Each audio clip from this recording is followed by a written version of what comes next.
Oklahoma gave Brent Venables a contract extension. A lot of you were vocal about this, surprisingly to me. A lot of you were vocal about this, and so I think it warranted, with the feedback we got, a little bit of conversation on it. Pete Thamel with ESPN the other day broke it. Venables gets a 6-year contract with significant raise.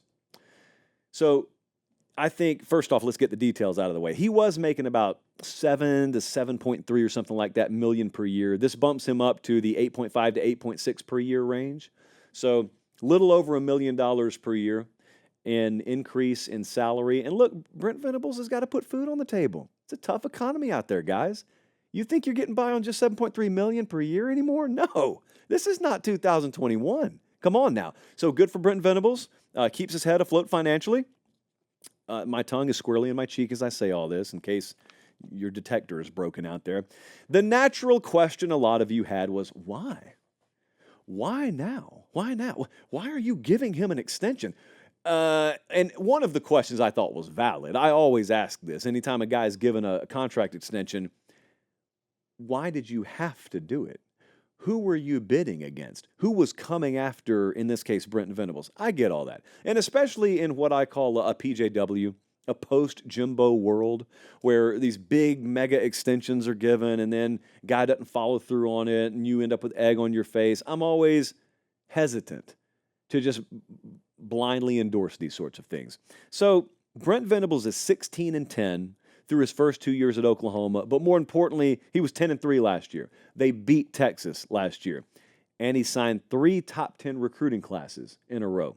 So here's one thing I have learned about Oklahoma. I'm not questioning Oklahoma's decision-making when it comes to coaching. I've got a lot of college-age folks and high school folks who listen to this show, but forget about people that young. Let's say you're 25 years old. Congratulations, you made it a quarter century.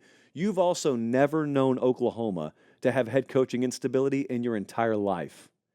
It's been the previous millennium since the last time folks in Norman looked around and said, boy, this head coaching situation's really shaky. Lincoln Riley killed it there. Bob Stoops killed it there. And now the same people who were making decisions back then largely are the same people who decided not only to hire Brent Venables, and not only did they not waste any time in going to get Brent Venables, they didn't doubt themselves.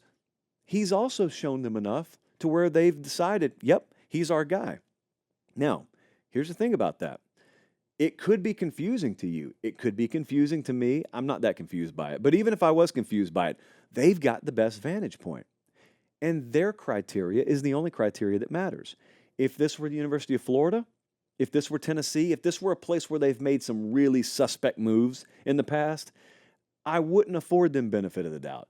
Oklahoma's nailed it. Like almost in many of our lifetimes, Oklahoma has largely nailed it. So if there's one place where I'm just going to blindly assume they know what they're doing when it comes to hiring, it's Oklahoma. Did you hear the fan base? I always love to use this as a barometer whenever a new extension's given out, whenever contractual things are in the blender with a head coach. Go ask the fan base. As soon as this went down, the fan base said, absolutely, love it. Gabe Eichert, Teddy out there, like all those folks, the people whose voices I trust in the Oklahoma market, former players included, every one of them. I didn't notice a single person push back on it, publicly or privately. I talked to a few of them privately. So all of them are on board. I'm on board with it. I don't know what more there is to say about that. I mean, Oklahoma, benefit of the doubt. Dude, if you're going to give that to any program out there when it comes to coaching hires and knowing what they're doing with coaches, it's Oklahoma.